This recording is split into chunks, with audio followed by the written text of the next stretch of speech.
பலம் கொண்டு திடமனதாயிரு.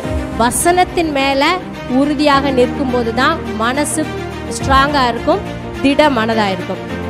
எந்த இடத்துல பலம் கொண்டு திட மனதாக இருக்கிறோமோ அந்த இடத்துல தான் வெற்றிகளை சுதந்திரிக்க முடியும். நமக்கு கிடைச்சிருக்கிற சுதந்திரங்கிறது பெரிய ஒரு சுதந்திரம், கிறிஸ்து ஏற்படுத்தி கொடுத்த சுதந்திரம். அப்போ கிறிஸ்துவனுடைய காலுக்கு கீழே எது எதெல்லாம் இருக்குதோ அதெல்லாம் நம்முடைய கால்களுக்கு கீழே தான் இருக்கும். ஏதாவது 4-5 சேர்ந்து வரும்போது பயந்துராதீங்க. கர்த்தர் அடுத்தடுத்து சூப்பர் நேச்சுரலான காரியங்களை செய்துட்டே இருக்க போறாரு.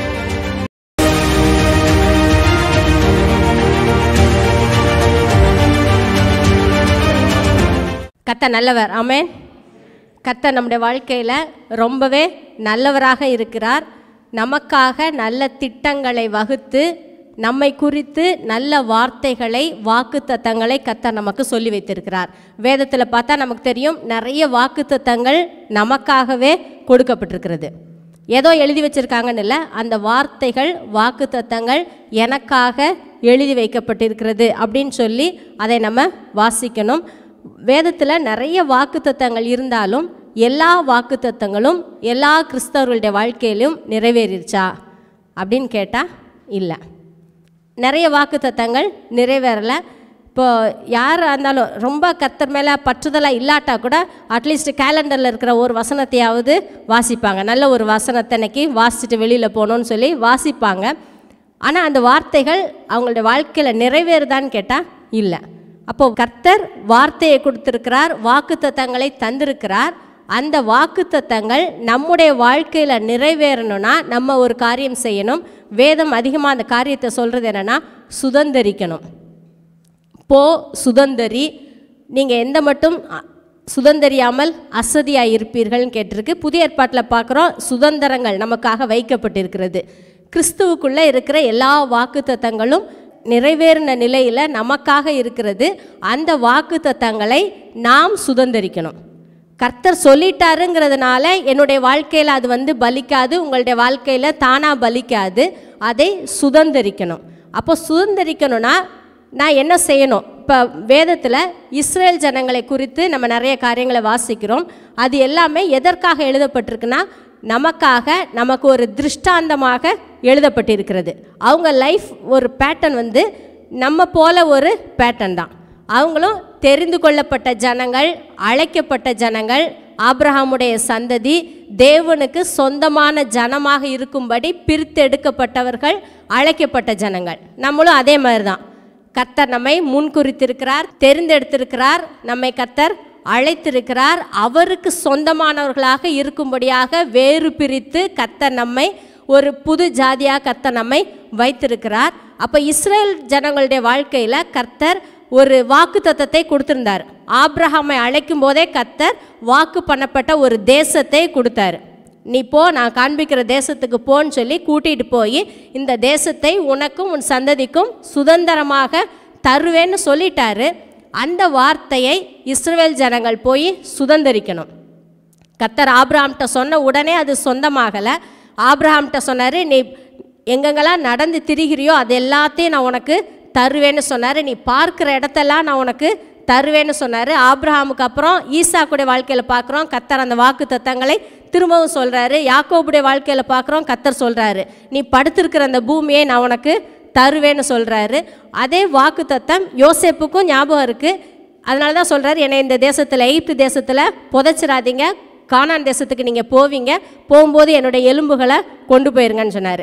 அப்போ எல்லாருக்குமே அந்த கானான் தேசம் வாக்கு பண்ணப்பட்ட ஒரு தேசமாக தான் இருந்தது. யோசேப்புக்கு அப்புறம் இஸ்ரவேல் ஜனங்கள் சில பேர் அதை மறந்துட்டாங்க. மறந்தாலும் வாக்கு பண்ணினவர் அதை மறக்கலை. வாக்கு கொடுத்த தேவன் அதை மறக்கவே இல்லை. இஸ்ரவேல் ஜனங்கள் மறந்தா கூட கர்த்தர் மோசே இடத்துல பேசினார். முட்செடி நடுவில் மோசே கிட்ட பேசினார். பேசி, நீ வா, நான் உன்னை அனுப்புவேன், ஜனங்களை எகிப்திலிருந்து விடுதலையாக்கி பாலும் தேனும் ஓடுகிற நான் பார்த்து வச்சிருக்கிற தேசத்தில் கொண்டு போய் சேர்க்கணும்னு சொல்லி மோசையை கூப்பிட்டாரு. இப்போ இஸ்ரவேல் ஜனங்கள் மறந்துருந்தவங்களுக்கெல்லாம் ஒரு ஞாபகம் வந்தாச்சு, கர்த்தர் நம்மை கொண்டு போவாருங்கிறது தெரிஞ்சாச்சு. கர்த்தர் பஸ்கா ஆட்டுக்குட்டின்ற ரத்தத்தின் மூலமாக எகிப்திலிருந்து விடுதலையாக்கி கொண்டு வர்றாரு. கொண்டு வந்தாலும் இதுதான் உன்னுடைய தேசம், போய் வேவு பார்த்துட்டு வாங்க, இதுக்குள்ளே உங்களை கொண்டு போவேன்னு சொல்லும்போது அந்த கடைசி நேரத்தில் அவங்க சுதந்திரிக்க விருப்பம் இல்லை. என்ன சொல்கிறாங்க? எங்களால் போக முடியாது, போனால் எங்களால் ஜெயிக்க முடியாது, யுத்தம் பண்ணனா நாங்கள் தோற்று போயிடுவோம், நாங்கள் செத்து போயிடுவோம், எங்களால் போக முடியாது. என்னாகும் 13-14 நமக்கு தெரிஞ்ச சம்பவம் தான், அதை நான் வேகமாக சொல்லிட்டு போகிறேன். இப்படி சொல்லி அவங்க என்ன பண்ணிட்டாங்க? சுதந்திரிக்க மறுத்தார்கள். வாக்கு பண்ணப்பட்ட தேசம் கர்த்தர் பார்வோனுடைய கையிலிருந்து விடுதலையாக்கி அழைத்து வந்தாலும், மன்னாவெல்லாம் கொடுத்து போஷித்து வனாந்தரத்தில் நடத்தி கொண்டு வந்தாலும் சுதந்திரிக்க அவங்களுக்கு விருப்பம் இல்லை. நிறைய காரணங்களை சொன்னாங்க. தேவன் மேலே அவங்களுக்கு விசுவாசம் இல்லை, கர்த்தர் எங்களை கொண்டு சேர்ப்பார் என்கிற நம்பிக்கை இல்லை, அதனால் அவங்க சுதந்திரிக்கலை. அதுக்கப்புறம் 40 வருஷம் கழித்து அதே இஸ்ரேல் ஜனங்களுடைய அடுத்த சந்ததி இப்போது மோசையும் ஒரு தவறு செஞ்சதுனால கர்த்தர் சொல்லிட்டாரு, நீ அவங்கள கொண்டு போக முடியாதுன்னு சொல்லிட்டு மோசைக்கு பதிலாக யோசுவாவை கர்த்தர் ஏற்படுத்தினார். இப்போ யோசுவா தேசத்தை சுதந்திரிக்கிற தலைவர். இப்போ சுதந்திரிக்கிறதுக்கு முன்னால் கர்த்தர் யோசுவா கிட்ட என்ன சொன்னார், எப்படி யோசுவாவை ஆயத்தப்படுத்தினார், அவர் போய் எப்படி சுதந்திரித்தாருங்கிறத நம்ம படித்தோன்னா அது நமக்கு ஒரு பேட்டர்னாக இருக்கும். நம்முடைய ஆசீர்வாதங்களை, நமக்கான வாக்கு தத்தங்களை நாம் சுதந்திரிக்கிறதுக்கு அதுலேருந்து சில காரியங்களை இன்றைக்கி கற்றுக்கொள்ள போகிறோம். அதில் குறிப்பாக ஒரு பிக்சரை நான் உங்கள் மத்தியில் காட்ட விரும்புகிறேன். வாசிப்போம். உபாகமம் 31வது அதிகாரம் 7-8 வசனங்கள். உபாகமம் 31. பின்பு மோசே யோசுவாவை அழைத்து, இஸ்ரவேலர் எல்லாரும் பார்த்திருக்க அவனை நோக்கி, பலங்கொண்டு திடமனதாயிரு, கர்த்தர் இவர்களுக்கு கொடுப்பேன் என்று இவர்களுடைய பிதாக்களுக்கு ஆணையிட்ட தேசத்துக்கு நீ இந்த ஜனத்தை அழைத்து கொண்டு போய் அதை இவர்கள் சுதந்திரிக்கும்படி செய்வாய். கர்த்தர் தாமே உனக்கு முன்பாக போகிறவர், அவர் உன்னோடே இருப்பார், அவர் உன்னை விட்டு விலகுவதும் இல்லை, உன்னை கைவிடுவதும் இல்லை, நீ பயப்படவும் கலங்கவும் வேண்டாம் என்றான். மோசே யோசுவா கிட்ட சொல்கிறாரு, இனிமேல் நீ தான் இந்த ஜனங்களை கூட்டிகிட்டு போகணும். எல்லா ஜனங்களுக்கு முன்னால் யோசுவா மேலே கை வச்சு சொல்கிறாரு, பலம் கொண்டு திடமனதாயிரு. இந்த ஒரு வார்த்தையை ஞாபகம் வச்சுக்கிடுவோம், பலம் கொண்டு திடமனதாயிரு, இந்த ஜனத்தை அழைத்து கொண்டு போய் அதை இவர்கள் சுதந்திரிக்கும்படி செய்வாய். அப்போ சுதந்திரிக்கிறதுக்கும் பலம் கொண்டு திடமனதாக இருக்கிறதுக்கும் ஒரு தொடர்பு இருக்குது. இன்னொரு வசனம் வாசிப்போம். இதே அதிகாரத்தில் 23வது வசனம். அவர் நூனின் குமாரனாகிய யோசுவாவை நோக்கி, நீ பலம் கொண்டு திடமனதாயிரு, இஸ்ரவேல் புத்திரருக்கு நான் ஆணையிட்டு கொடுத்த தேசத்தில் நீ அவர்களை நடத்தி கொண்டு போவாய், நான் உன்னோடு இருப்பேன் என்று கட்டளையிட்டார். இங்கேயும் அதே காரியத்தை பார்க்குறோம். பலம் கொண்டு திடமனதாயிரு, ஆணையிட்டு கொடுத்த தேசம். கர்த்தர் எந்த தேசத்தை தருவேன்னு வாக்கு பண்ணி இருக்கிறாரோ அந்த தேசத்துக்குள்ளே நீ போகணும். இதான் யோசுவாவுக்கு கர்த்தர் கொடுத்த ஒரு பெரிய மிஷன், ஒரு பெரிய டாஸ்க்கு. அதை செய்கிறதுக்கு கர்த்தர் திரும்ப திரும்ப சொல்கிற ஒரு வார்த்தை, பலம் கொண்டு திடமனதாயிரு. அடுத்து இன்னொரு வசனம் வாசிப்போம். உபாகமம் 34:9வது வசனம். மோசே நூனின் குமாரனாகிய யோசுவாவின் மேல் தன் கைகளை வைத்தபடியினால் அவன் ஞானத்தின் ஆவியினால் நிறையப்பட்டான். இஸ்ரவேல் புத்திரர் அவனுக்கு கீழ்ப்படிந்து கர்த்தர் மோசேக்கு கட்டளையிட்டபடியே செய்தார்கள். மோசே யோசுவா மேலே கை வைத்ததுனால ஞானத்தின் ஆவியினால் நிரப்பப்பட்டான். இப்போ கர்த்தர் யோசுவாவை தேர்ந்தெடுக்கும்போது அவனுக்கு ஒரு ஸ்பெஷலான ஒரு கிஃப்ட் அவனுக்கு கொடுக்குறாரு, ஞானத்தை கொடுக்குறாரு. ஏன்னா ஜனங்களை வழிநடத்தணும், போய் அதை சுதந்திரிக்கணும். சுதந்திரிக்கிறதுனா நமக்கு தெரியும், இப்போ யோசுவாவுக்கு முன்னால் நிறைய தேசங்கள் இருக்குது. அங்கே வாக்குத்தத்தம் பண்ணப்பட்ட தேசமாக இருந்தால் கூட அந்த தேசத்தில் இப்போ நிறைய ஜனங்கள் இருக்கிறாங்க. ஏத்தியர், எமோரியர், எபூசியர், ஏனாக்கின் புத்திரர், இப்படி நிறைய பேர் இருக்கிறாங்க. அவங்க எல்லாருமே அந்த தேசத்தை ஆக்குப்பை பண்ணி இருக்கிறாங்க. சும்மா எம்டி லேண்டு கிடையாது, போய் பட்டா போட்டு எல்லாருக்கும் கொடுக்கறதுக்கு கிடையாது. அங்கே ஏற்கனவே ஜனங்கள் இருக்கிறாங்க. அவங்க பல வருஷங்களாக அந்த இடத்துல தங்கி இருக்கிற மக்கள். இப்போ அவங்களையெல்லாம் துரத்தி அந்த தேசங்களை யுத்தம் பண்ணி பிடிச்சு, அரணான பட்டணங்கள் இருக்கும், நிறைய கோட்டை சுவர் இருக்கும், எல்லாத்தையும் அரணான பட்டணங்களெல்லாம் இவங்க ஜெயிக்கணும். யோசுவா ஜெயித்து அவங்களெல்லாம் இல்லாமாக்கி துரத்திட்டு அந்த தேசத்தெல்லாம் எம்டி பண்ணி இந்த 30 லட்சம் ஜனங்களுக்கும் கொடுக்கணும். ஒரு 2.5 கோத்திரம் யோர்தானுக்கு அந்த பக்கம் வாங்கிட்டாங்க, மீதி 9.5 கோத்திரங்களுக்கு பங்கு வச்சு கொடுக்கணும். இப்படி ஒரு பெரிய டாஸ்க் இருக்கிறதுனால திரும்ப திரும்ப கர்த்தர் சொல்கிறாரு, பலம் கொண்டு திட மனதாயிரு. இது உபாகமத்தில் வாசிக்கிறோம். யோசுவா 1:1 வசனத்திலேருந்து வாசிப்போம் சில வசனங்களை. கர்த்தருடைய தாசனாகிய மோசே மரித்த பின்பு கர்த்தர் மோசேயின் ஊழியக்காரனான நூனின் குமாரன் யோசுவாவை நோக்கி, என் தாசனாகிய மோசே மரித்து போனான். இப்பொழுது நீயும் இந்த ஜனங்கள் எல்லாரும் எழுந்து இந்த யோர்தானை கடந்து இஸ்ரவேல் புத்திரருக்கு நான் கொடுக்கும் தேசத்துக்கு போங்கள். நான் மோசேக்கு சொன்னபடி உங்கள் காலடி மிதிக்கும் எவ்விடத்தையும் உங்களுக்கு கொடுத்தேன். வனாந்தரமும் இந்த லீபனோனும் தொடங்கி ஐப்ராத் நதியான பெரிய நதி மட்டுமுள்ள ஏத்தியரின் தேசம் அனைத்தும் சூரியன் அஸ்தமிக்கிற திசையான பெரிய சமுத்திரம் வரைக்கும் உங்கள் எல்லையாயிருக்கும். நீ உயிரோடு இருக்கும் நாளெல்லாம் ஒருவனும் உனக்கு முன்பாக எதிர்த்து நிற்பதில்லை. நான் மோசையோடு இருந்தது போல உன்னோடும் இருப்பேன். நான் உன்னை விட்டு விலகுவதுமில்லை, உன்னை கைவிடுவதுமில்லை. பலங்கொண்டு திட மனதாயிரு. இந்த ஜனத்தின் பிதாக்களுக்கு நான் கொடுப்பேன் என்று ஆணையிட்ட தேசத்தை நீ இவர்களுக்கு பங்கிடுவாய்.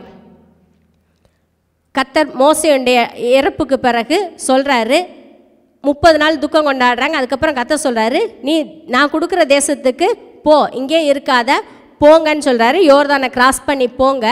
போகும்போது 5வது வசனத்தில் கர்த்தர் சொல்கிறாரு, நீ உயிரோடு இருக்கும் நாளெல்லாம் ஒருவனும் உனக்கு முன்பாக எதிர்த்து நிற்பதில்லை.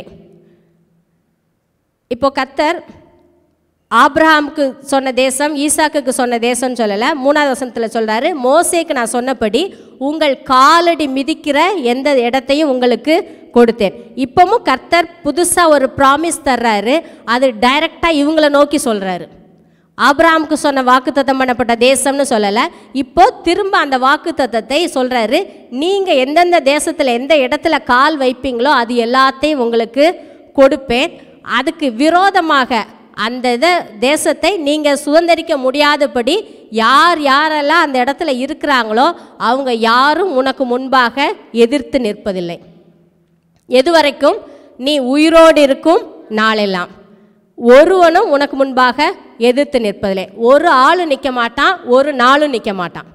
இதான் கர்த்தர் தன்னுடைய ஜனம் சுதந்திரிக்க போகிற ஜனத்துக்கு சொல்கிற வாக்குத்தத்தம். சுதந்திரிக்கணும், கர்த்தர் எனக்காக என்ன நன்மைகளை ஏற்படுத்தி வைத்திருக்கிறாரோ அதை நான் சுதந்திரிக்கணுன்ற வாஞ்சை யாருக்கு இருக்கோ அவங்களுக்கெல்லாம் கர்த்தர் சொல்கிறாரு, இதை தடுக்கிறதற்கு ஒருவனும் இருக்க மாட்டான், ஒரு நாளும் இருக்க மாட்டான். காரணம் என்னன்னா, நான் மோசையோடு இருந்தது போல உன்னோடும் இருப்பேன், உன்னை விட்டு விலகுவதும் இல்லை, உன்னை கைவிடுவதும் இல்லை. நிறைய நல்ல வார்த்தைகளாக சொல்லிட்டு திரும்ப 6வது வசனத்தில் கர்த்தர் சொல்கிறாரு, பலங்கொண்டு திடமனதாயிரு. இதுக்கு முன்னாடி நம்ம என்னென்ன பார்த்தோமோ அதே தான் சொல்கிறாரு. பலங்கொண்டு திடமனதாயிரு. இந்த ஜனத்தின் பிதாக்களுக்கு நான் ஆணையிட்டு கொடுத்த அந்த தேசத்தை இவர்களுக்கு பங்கிடுவாய், சுதந்தரிப்பாய், பங்கிடுவாய். இந்த 2 காரியமும் யோசுவா செய்ய வேண்டிய காரியம். தேசத்தை சுதந்தரிக்கணும், சுதந்தரித்து அதை பங்கு போடணும், ஷேர் பண்ணி கொடுக்கணும். அடுத்து வாசிப்போம் 7வது வசனத்திலேருந்து.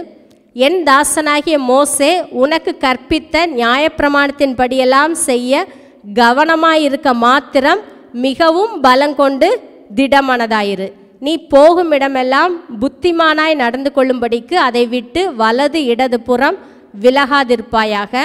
இந்த நியாயப்பிரமாண புஸ்தகம் உன் வாயை விட்டு பிரியாதிருப்பதாக. இதில் எழுதியிருக்கிறவைகளின்படியெல்லாம் நீ செய்ய கவனமாய் இருக்கும்படி இரவும் பகலும் அதை தியானித்து கொண்டிருப்பாயாக. அப்பொழுது நீ உன் வழியை வாய்க்க பண்ணுவாய், அப்பொழுது புத்திமானாயும் நடந்து கொள்வாய். இதுக்கு முன்னாடி நம்ம வாசித்த 34 மோசே கைகளை வைக்கும்போது யோசுவா ஞானத்தின் ஆவியினால் நிறையப்பட்டார். கர்த்தர் ஞானத்தின் ஆவியை கொடுத்தாரு.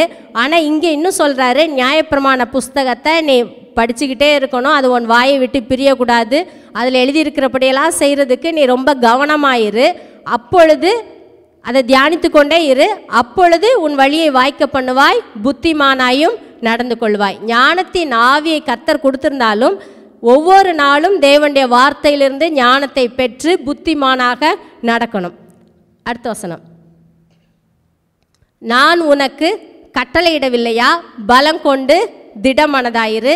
திகையாதே கலங்காதே, நீ போகும் இடமெல்லாம் உன் தேவனாகிய கர்த்தர் உன்னோடே இருக்கிறார் என்றார். திரும்ப திரும்ப இந்த வார்த்தையை தான் பார்க்குறோம், பலம் கொண்டு திடமனதாயிரு.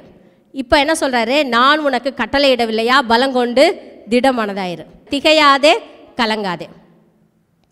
நீ பயப்படாத, திகையாதே கலங்காதே, பலங்கொண்டு ஸ்ட்ராங்காக இரு, பி ஸ்ட்ராங், பி கரேஜியஸ்ன்னு சொல்லிட்டு அவனை ஒரு கம்ஃபர்ட் பண்ணுறதுக்காக, ஆறுதல் படுத்துறதுக்காக, தைரியப்படுத்துறதுக்காக சொல்லலை, ஒரு கட்டளையாக சொல்கிறாரு.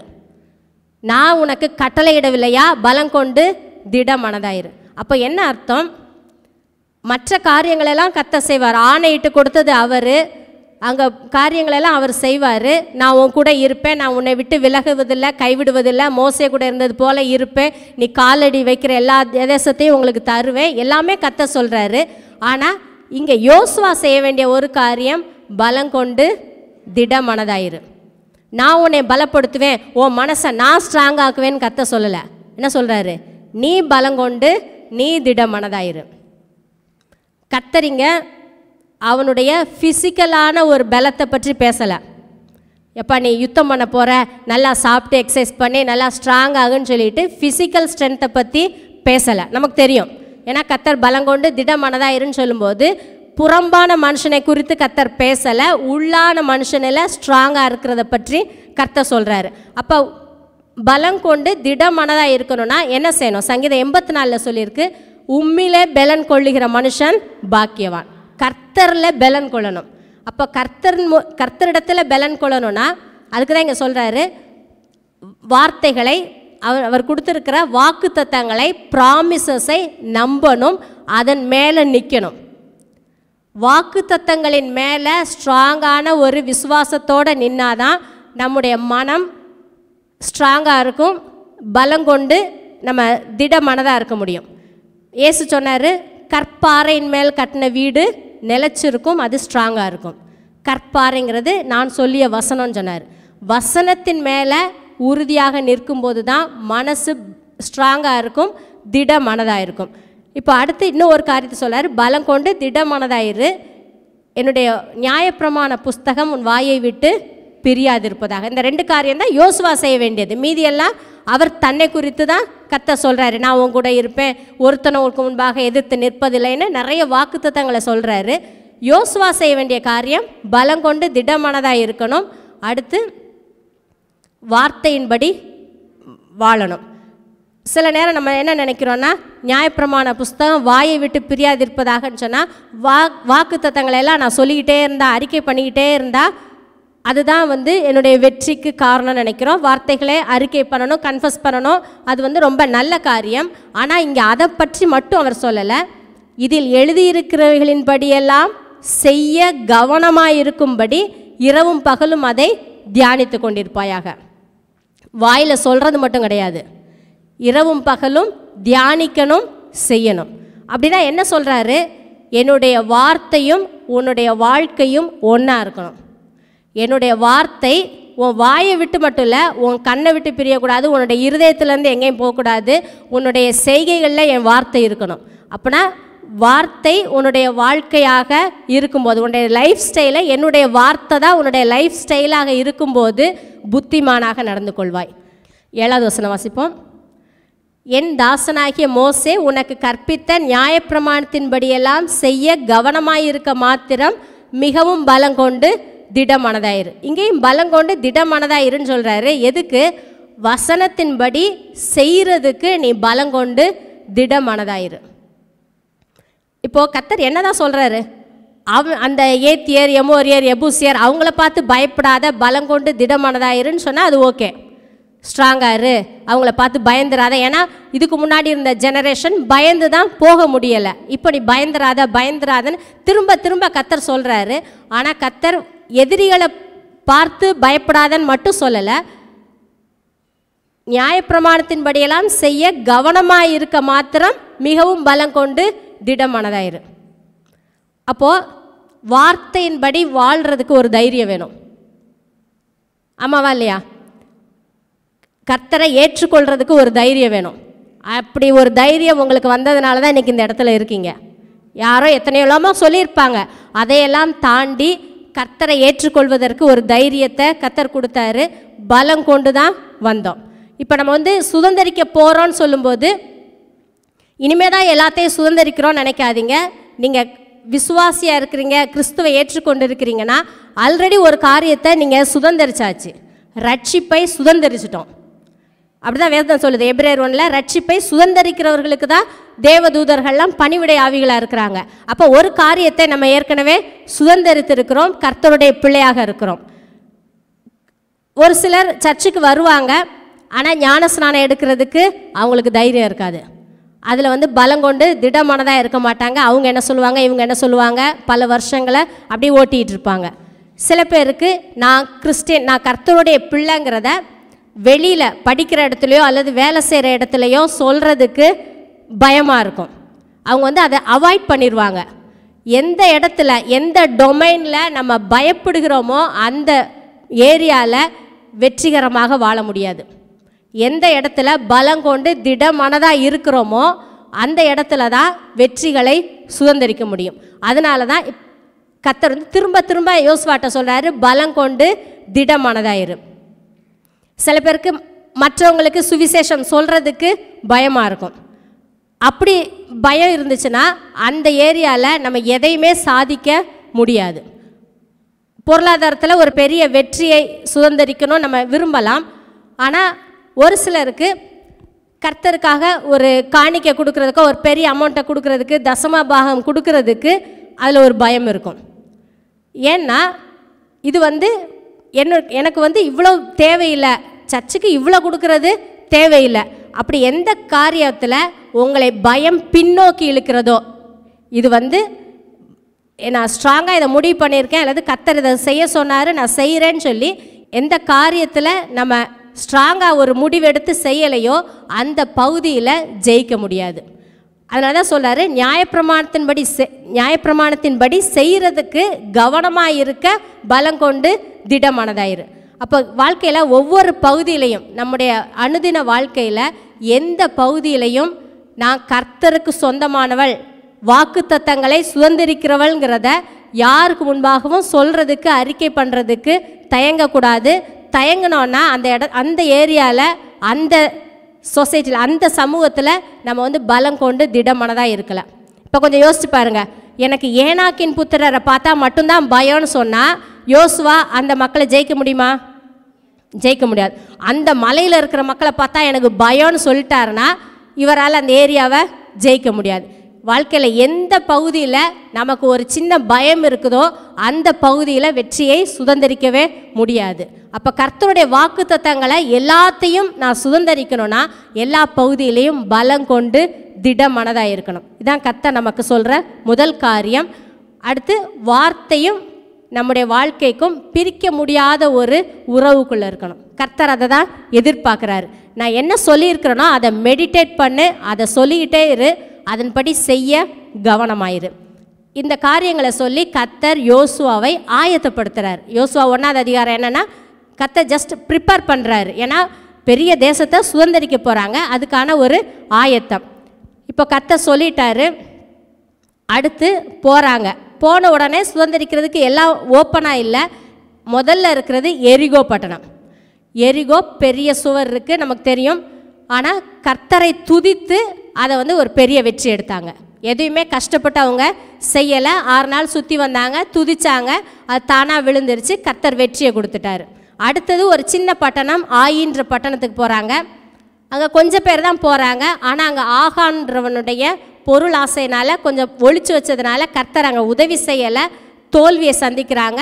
ஆனால் திரும்பவும் கர்த்தர் இடத்துல கேட்டு மனம் திரும்பி அந்த தவறை சரி பண்ண உடனே கர்த்தர் அங்கேயும் வெற்றியை கொடுத்துட்டாரு. இப்போ யோசுவா என்ன நினச்சிருப்பாரு, இப்படியே ஒன்று ஒன்றா என்ன செஞ்சிடலாம், நம்ம ஜெயிச்சிடலாம். ஒரு நம்பிக்கை வந்திருக்கும்ல, கர்த்தரோட மட்டும் நம்ம சரியாக இருந்தால் போதும், 1 by 1 என்ன செஞ்சிடலாம், ஜெயிச்சிடலாம் நினைக்கிறாரு. அந்த சமயத்தில் தான் கிபியோன்கிற ஊரில் இருக்கிறவங்க ரொம்ப தூரத்துலேருந்து வர்ற மாதிரி சொல்லி வேஷம் போட்டு வர்றாங்க. வந்து யோசுவாவை ஏமாற்றி தான் அவங்க வந்து உடன்படிக்கை பண்ண வைக்கிறாங்க. அப்போ கிபியோனியர்களோட உடன்படிக்கை பண்ணிட்டாங்க. அடுத்த 2 நாளில் போய் பார்க்கும்போது அவங்க பக்கத்து ஊருக்காரங்க தான். ஆனாலும் இப்போ சமாதான உடன்படிக்கை பண்ணியாச்சு. இப்போ அவங்க வந்து எதிர்த்து நிற்க போகிறது கிடையாது. கர்த்தர் சொன்னார், ஒருவனும் உனக்கு முன்பாக எதிர்த்து நிற்பதில்லைன்னு சொல்லிட்டாரு. இப்போ கிபியோனியர்கள் எதிர்த்து நிற்க மாட்டாங்க, அவங்கள அடிமைகளாக வேலைக்காரங்களாக மாற்றியாச்சு. ஓகே, இப்போ அடுத்து என்ன ஆச்சுன்னா யோசுவா 10வது அதிகாரத்தில் ஒரு சம்பவம் இருக்குது, அதான் நம்ம இன்னைக்கு தியானிக்க போகிறோம். 5 ராஜாக்கள் கூடிட்டாங்க. ஏன்னா இஸ்ரவேல் ஜனங்கள் ஒவ்வொன்றையாக அடித்து வர்றாங்க. இப்போ தனித்தனியாக வந்தால் நம்மளை என்ன செஞ்சுருவாங்க, ஜெயிச்சிருவாங்கன்னு சொல்லி 5 ராஜாக்கள் சேர்ந்துட்டாங்க. ஒரு ராஜா இன்னும் 4 ராஜாவை சேர்த்து கூப்பிட்டுட்டார். வாசிப்போம். யோசுவா 10வது அதிகாரம் 5வது வசனம். இதில் முதல்ல வாசிங்கன்னா ஒவ்வொரு ராஜாவுடைய பேரும் எழுதப்பட்டிருக்கு. நான் 5வது வசனம் மட்டும் வாசிக்கிறேன். அப்படியே எருசலேமின் ராஜா, எபிரோனின் ராஜா, யர்மூத்தின் ராஜா, லாகிஸின் ராஜா, எக்லோனின் ராஜா என்கிற எமோரியரின் 5 ராஜாக்களும் கூடிக்கொண்டு அவர்களும் அவர்களுடைய எல்லா சேனைகளும் போய் கிபியோனுக்கு முன்பாக பாளையம் இறங்கி அதன் மேல் யுத்தம் பண்ணினார்கள். அப்பொழுது கிபியோனின் மனுஷர் கில்காலில் இருக்கிற பாளையத்துக்கு யோசுவாவினிடத்தில் ஆள் அனுப்பி, உமது அடியாரை கைவிடாமல் சீக்கிரமாக எங்களிடத்தில் வந்து எங்களை ரட்சித்து எங்களுக்கு துணை செய்யும். பர்வதங்களிலே குடியிருக்கிற எமோரியரின் ராஜாக்கள் எல்லாரும் எங்களுக்கு விரோதமாய் கூடினார்கள் என்று சொல்ல சொன்னார்கள். இப்போ உங்களுக்கு புரியுதா? கிபியோனியர் உடன்படிக்கை பண்ணிட்டாங்க. இந்த 5 ராஜாக்களும் நேராக யோசுவா கிட்ட யுத்தத்துக்கு வரலை, கிபியோன் மேலே யுத்தம் பண்ணுறதுக்கு படையெடுத்து போகிறாங்க.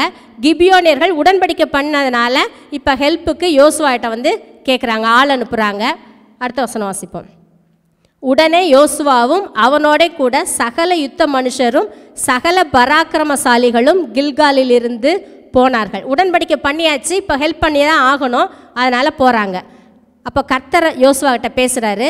கர்த்தர் யோசுவாவை நோக்கி, அவர்களுக்கு பயப்படாயாக, உன் கைகளில் அவர்களை ஒப்பு கொடுத்தேன், அவர்களில் ஒருவரும் உனக்கு முன்பாக நிற்பதில்லை என்றார். கர்த்தர் இந்த சூழ்நிலைக்கு திரும்பவும் கர்த்தர் பேசுகிறாரு. 5 பேர் வந்துட்டாங்கன்னு பயப்படாத, அவர்களுக்கு பயப்படாத, அவர்களை உன் கைகளில் ஒப்பு கொடுத்தேன். கர்த்தர் எப்போவுமே பாஸ்டர் தான் பேசுவார். ஒப்பு கொடுத்துட்டேன், ஒருத்தனும் உனக்கு முன்பாக நிற்பதில்லைன்னு கர்த்தர் சொல்லியாச்சு. இப்போ தேவனிடத்துலேருந்து வார்த்தை வந்தாச்சு. அந்த வார்த்தை தான் பலத்தை கொடுக்கும். சும்மா நம்முடைய சுய பலத்திலலாம் எதையுமே செய்ய முடியாது, சுதந்திரிக்க முடியாது. வார்த்தையின் பலன் தான் நம்முடைய பலனாக இருக்கணும். 9வது வசனம். யோசுவா கில்காலில் இருந்து ரா முழுதும் நடந்து திடீரென்று அவர்கள் மேல் வந்துவிட்டான். சரிப்பா போங்க, நான் நைட்டு தூங்கி எழுந்திரிச்சிட்டு காலையில் வர்றேன்னு சொல்லலை, நைட்டு முழுவதும் நடந்து போகிறாங்க. சோம்பேறிகள் சுதந்திரிக்க முடியாது, அப்படி தானே? நான் மெதுவாக போவோம், நைட்டு தூக்கத்தை மிஸ் பண்ண முடியாது, காலையில் எழுந்திரிச்சு போவோன்னு சொல்லலை, நைட்டு முழுவதும் நடந்து போகிறாங்க. திடீர்னு அங்கே போய் டக்குன்னு போய் சேர்ந்துட்டாங்க. 10வது வசனத்திலேருந்து அந்த யுத்தத்தை நம்ம பார்க்குறோம். 5 ராஜாக்கள் வர்றாங்க. எதுக்கு விரோதமாக வர்றாங்கன்னா, கர்த்தர் யோசுவாவுக்கு ஒரு டாஸ்க் கொடுத்தார் பார்த்தீங்களா, போய் சுதந்திரிக்கணும், தேசத்தை பங்கிடணும். இந்த டாஸ்கை, இந்த மிஷனை யோசுவா செய்யக்கூடாதபடி தடுக்கிறதுக்கு 5 ராஜாக்கள் வர்றாங்க. இப்போது இந்த 5 ராஜாக்களை உன் கையில் ஒப்பு கொடுத்தேன்னு கர்த்தர் சொல்லிட்டாரு. 10வது வசனம் வாசிக்கிறேன். கர்த்தரோ அவர்களை இஸ்ரவேலுக்கு முன்பாக கலங்க பண்ணினார். ஆகையால் அவர்களை கிபியோனிலே மகா சங்காரமாக மடங்கடித்து பெத்தரோனுக்கு போகிற வழியிலே துரத்தி அசக்கா மட்டும் மக்கெதா மட்டும் முறியடித்தார்கள். கர்த்தர் என்ன செய்தாருன்னு தெரியல, ஆனால் வார்த்தை என்ன சொல்லுது? கர்த்தரோ அவர்களை இஸ்ரவேலுக்கு முன்பாக கலங்க பண்ணினார். கர்த்தர் கலங்க பண்ணினார். ஆகையால் இஸ்ரவேல் ஜனங்கள் அவங்களை என்ன செய்ய ஆரம்பிச்சிட்டாங்க? துரத்த ஆரம்பிச்சிட்டாங்க. சண்டை போடுறதுக்காக எதிர்த்து வந்த அந்த 5 ராஜாக்களும் அவர்களுடைய படைகளும் இப்போ யுத்தம் பண்ணலை, அவங்க ஓடுறாங்க. காரணம், கர்த்தர் அங்கே கிரியை செய்துட்டார். அவங்களுக்குள்ள ஏதோ ஒரு கலக்கம், பயம், திகில் வந்திருக்கும். நம்ம பயப்படாமல் இருக்கும்போது சாத்தானுக்கு பயம் வரும். எப்போ நம்ம எதிரியை பார்த்து பயப்படுறோமோ அப்போ அவன் பயப்பட மாட்டான். இங்கே யோசுவா தைரியமாயிட்டாரு, பலங்கொண்டு திட மனதாக இருக்கிறாரு. இப்போது எதிர்த்து வந்தவங்க கலங்கி போயிட்டாங்க, ஓடுறாங்க. இந்த 5 ராஜாக்களும் என்ன நினச்சி வந்தாங்க? இவர்கள் சாதாரண மனிதர்கள், சாதாரணமாக எல்லாரும் எப்படி நம்ம யுத்தம் பண்ணி ஜெயிப்போமோ அதே போல் இது ஒரு சாதாரண யுத்தம் நினச்சி வந்தாங்க. ஒரு நேச்சுரலான ஒரு யுத்தம் நினச்சி வந்தாங்க. ஆனால் வார்த்தை என்ன சொல்லுது? கர்த்தரோ அவர்களை கலங்க பண்ணினார். அப்படின்னா என்ன அர்த்தம்? இது நேச்சுரலான ஒரு யுத்தம் கிடையாது, சூப்பர் நேச்சுரலான ஒரு காரியம். புரியுதுங்களா? எப்போல்லாம் நம்ம சுதந்திரிக்கணும்னு விரும்புகிறோமோ, அதுக்காக முன்னேறி போகிறோமோ, அப்போது சூப்பர் நேச்சுரலான காரியங்களை கர்த்தர் நமக்காக செய்வார். இங்கே யோசுவாவுடைய வாழ்க்கையில் அதை தான் பார்க்குறோம். கர்த்தர் அவர்களை இஸ்ரவேல் ஜனங்களுக்கு முன்பாக கலங்க பண்ணினார். துரத்துறாங்க. 11வது வசனம். அவர்கள் பெத்தரோனிலிருந்து இறங்குகிற வழியிலே இஸ்ரவேலுக்கு முன்பாக ஓடி போகையில் அசெக்கா மட்டும் ஓடுகிற அவர்கள் மேல் கர்த்தர் வானத்திலிருந்து பெரிய கற்களை விழப்பண்ணினார். அவர்கள் செத்தார்கள். இஸ்ரவேல் புத்திரர் பட்டயத்தால் கொன்றவர்களை பார்க்கிலும் கல் மழையினால் செத்தவர்கள் அதிகமாயிருந்தார்கள். அடுத்த வசனத்தில் இது என்ன சொல்கிறது? இது சாதாரணமான யுத்தம் அல்ல, சூப்பர் நேச்சுரலான யுத்தம். அவன் பயந்து ஓட தான் செய்கிறான். ஓடுறவங்கள தான் இவங்க துரத்துறாங்க, வெட்டுறாங்க. ஆனாலும் இவங்க வெட்டுற ஆட்களை காட்டிலும் அதிகமான ஆட்கள் அந்த கல் மழையினால் செத்து போனாங்க. ஏதோ திடீர்னு அன்னைக்கு வானத்திலேருந்து கல் விழுந்துருச்சுன்னு இல்லை, கர்த்தர் வானத்திலிருந்து பெரிய கற்களை விழப்பண்ணினார். அடுத்தடுத்த காரியங்களை கர்த்தர் செய்கிறாரு. அடுத்த வசனம் வாசிப்போம். கர்த்தர் எமோரியரை இஸ்ரவேல் புத்திரருக்கு முன்பாக ஒப்பு கொடுக்கிற அந்நாளிலே யோசுவா கர்த்தரை நோக்கி பேசி, பின்பு இஸ்ரவேலின் கண்களுக்கு முன்பாக, சூரியனே நீ கிபியோன் மேலும், சந்திரனே நீ ஆயலோன் பள்ளத்தாக்கின் மேலும் தரித்து நில்லுங்கள் என்றான். அப்பொழுது ஜனங்கள் தங்கள் சத்துருக்களுக்கு நீதியை சரிக்கட்டும் மட்டும் சூரியன் தரித்தது, சந்திரனும் நின்றது. இது யாசேரின் புஸ்தகத்தில் எழுதியிருக்கவில்லையா? அப்படியே சூரியன் அஸ்தமிக்க தீவிரிக்காமல் ஏறக்குறைய ஒரு பகல் முழுதும் நடுவானத்தில் நின்றது. இப்படி கர்த்தர் ஒரு மனிதனுடைய சொல் கேட்ட அந்நாளையொத்த நாள் அதற்கு முன்னுமில்லை அதற்கு பின்னுமில்லை. கர்த்தர் இஸ்ரவேலுக்காக யுத்தம் பண்ணினார். இப்போ பார்க்குறோம், முதல்ல கர்த்தர் கலங்க பண்ணினார். ரெண்டாவது பார்த்தோம், பெரிய பெரிய கல் விழுந்தது. கல் மழையினால் நிறைய பேர் செத்து போனாங்க. இப்போவும் இவங்க துரத்துறாங்க ஆட்களை. கொஞ்சம் யோசிச்சு பாருங்க, அப்போ எவ்வளோ ஜனங்கள் வந்திருப்பாங்க.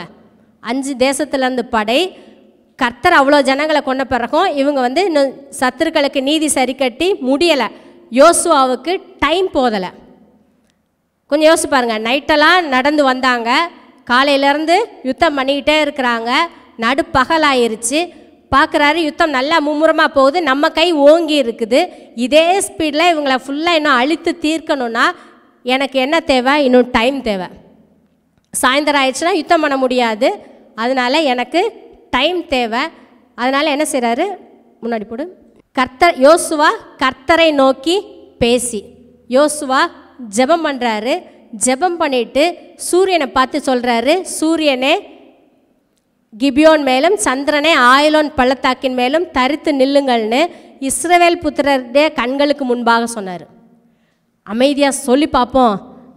சூரியனை நில்லு அப்படி மெதுவாக சொல்லலை, எல்லாருக்கும் முன்பாக. ஏன்னா அவர் கமாண்டர், சத்தமாக தானே பேசுவாங்க, கமாண்ட் கொடுப்பாங்கள்ல, அதே டோனில் சூரியனுக்கும் சந்திரனுக்கும் கமாண்ட் பண்ணுறாரு. எப்படிங்க இந்த தைரியம் வந்தது?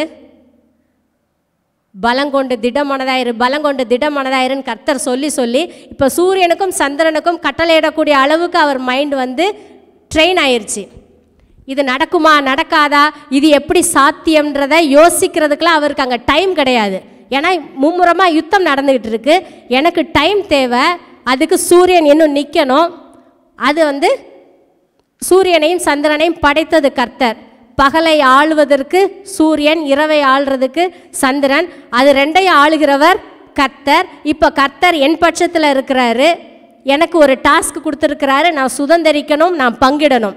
அப்போ அதுக்கு விரோதமாக இருக்கிற எல்லா காரியங்களையும் கர்த்தர் என் பட்சத்திலிருந்து எனக்காக செய்துட்டு இருக்கிறாரு. கொஞ்சம் யோசிச்சு பாருங்க, மேலேருந்து கல் விழுகுது, மக்கள் சாகுறாங்க. இஸ்ரவேல் ஜனங்கள் யாரும் சாகலை, எதிரிகள் தான் செத்தாங்க. அப்போ இதெல்லாம் கர்த்தர் செஞ்சுட்டு தானே இருக்கிறாரு, இதையும் செய்வாருன்ற தைரியத்தில் அவர் சூரியன்ட்டையும் சந்திரனுக்கும் கமாண்டு கொடுத்துட்டாரு.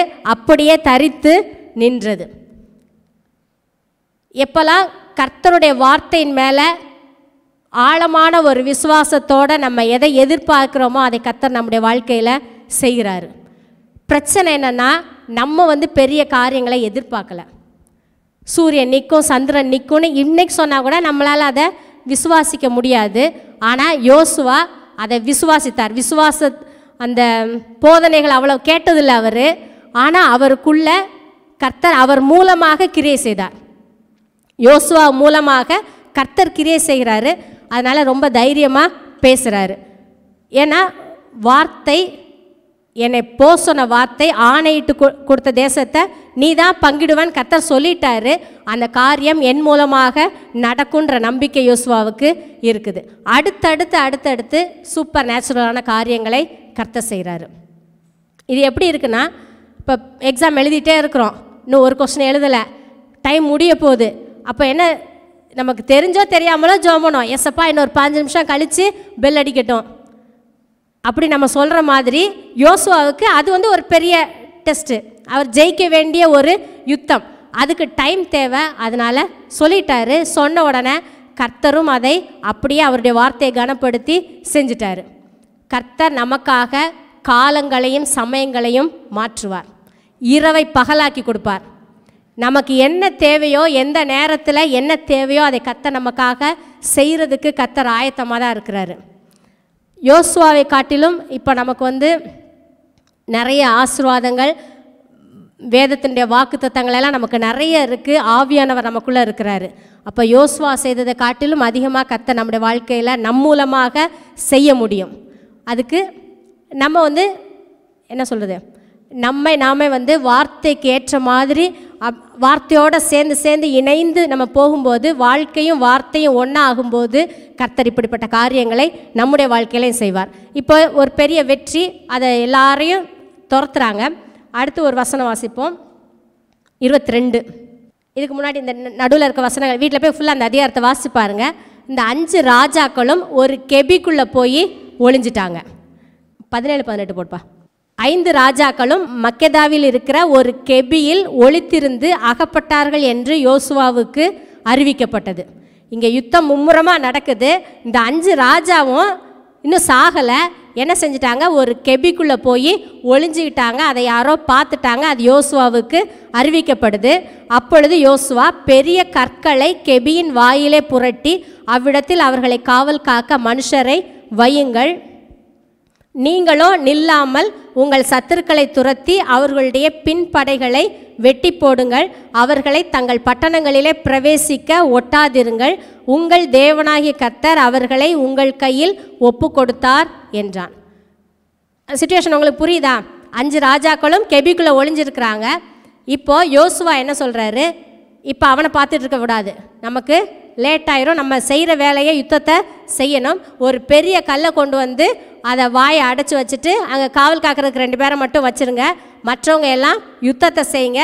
அவங்கவுங்க தன்னுடைய பட்டணத்துக்குள்ளே திரும்பி போயிடக்கூடாது. எந்த பட்டணத்துலேருந்து வந்தாங்கல்ல அந்த பட்டணத்துக்குள்ளே அவங்க திரும்பி உயிரோட போகக்கூடாது. ஏன்னா நம்ம சுதந்திரிக்க வேண்டிய பட்டணங்கள், எதிரி திரும்ப அதுக்குள்ளே போகக்கூடாது. அவங்கள பாதி வழியிலேயே காலி பண்ணிடணும். அதனால் நீங்கள் எல்லோரும் யுத்தத்தை செய்யுங்கன்னு சொல்லிட்டாரு. இப்போ எல்லாரும் யுத்தத்தை செய்கிறாங்க. இப்போ 22வது வசனம் வாசிப்போம். அப்பொழுது யோசுவா கெபியின் வாயை திறந்து அந்த 5 ராஜாக்களையும் அந்த கெபியிலிருந்து என்னிடத்திற்கு வெளியே கொண்டு வாருங்கள் என்றான். இப்போ எல்லாம் செஞ்சு முடிச்சாச்சு. இப்போது இன்னும் பாக்கி இருக்கிறது எத்தனை பேர்? 5 ராஜாக்கள். இப்போ இவங்களையும் டீல் பண்ணணும்ல. அந்த கெபியை திறந்து என்கிட்ட கொண்டு வாங்கன்னு சொல்கிறாரு. அவர்கள் அப்படியே செய்து எருசலேமின் ராஜாவும் எபிரோனின் ராஜாவும் யர்மூத்தின் ராஜாவும் லாகீசின் ராஜாவும் எக்லோனின் ராஜாவும் ஆகிய அந்த 5 ராஜாக்களையும் அந்த கெபியிலிருந்து அவனிடத்திற்கு வெளியே கொண்டு வந்தார்கள். அவர்களை யோசுவாவிடத்திற்கு கொண்டு வந்தபோது யோசுவா இஸ்ரவேல் மனுஷரை எல்லாம் அழைப்பித்து தன்னோடே கூட வந்த யுத்த மனுஷரின் அதிபதிகளை நோக்கி, நீங்கள் கிட்ட வந்து உங்கள் கால்களை இந்த ராஜாக்களுடைய கழுத்துகளின் மேல் வையுங்கள் என்றான். அவர்கள் கிட்ட வந்து தங்கள் கால்களை அவர்கள் கழுத்துகளின் மேல் வைத்தார்கள். கொஞ்சம் இமேஜின் பண்ணி பார்க்குறீங்களா? 5 ராஜா இன்னும் அவங்கள கொல்லலை, உயிரோட தான் இருக்காங்க.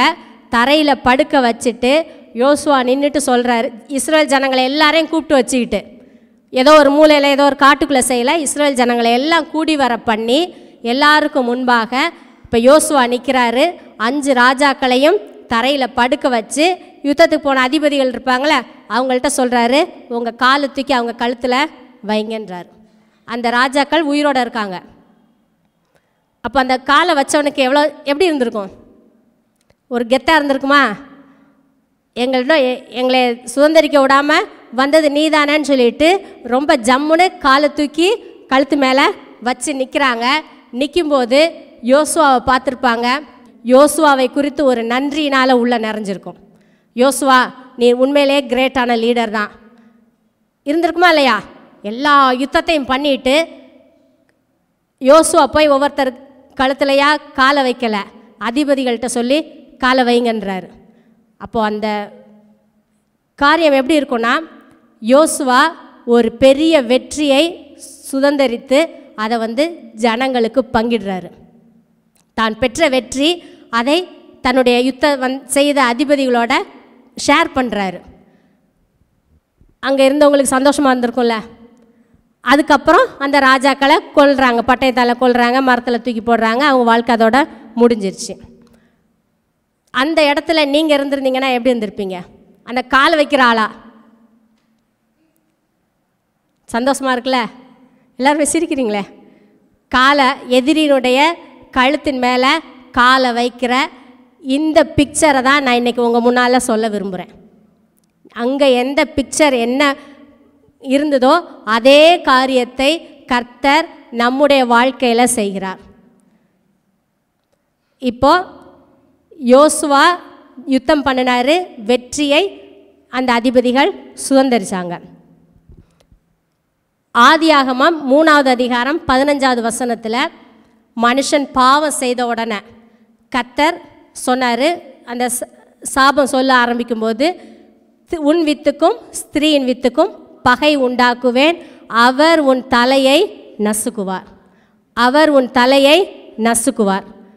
அந்த தலையை நசுக்கிறதுக்காக இயேசு கிறிஸ்துவை தன்னுடைய சொந்த குமாரனை கர்த்தர் இந்த உலகத்துக்கு அனுப்புனார்.